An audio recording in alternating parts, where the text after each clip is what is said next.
naro tompoko lafandia be navy zahay reto zay zafinaro mahatsiaro laha be mangataka hatsaragna mangataka andray hitady amy tany lavitra amy tany Madagasikara mahatsiaro laha be tsy malegny fa navy zay mikaiky anareo ndrefidragnahary mbola velogny agny anao dadilahy agny anao dady agny anao ninanagny anao baba tsy zahay ny farany bekana ny volagna any ty anareo mpanjaka afaka amy baba omby agny anareo jiaby tumba jiaby anareo ndre magnisiko anareo dadilahy ndre tena rivo anao safy anao rakoto zay tsy magnadigna anareo mangatika raty mangatika tsaragna laha be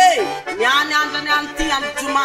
fangatagna amy tsara tany andra laha miboaka anilany antignana fa miaratsiagna ndraiky ndesy ny miletiky mandeha migotsy magnandrefa zay zafinareo ty anareo zafiny dimy anao sozara manjaka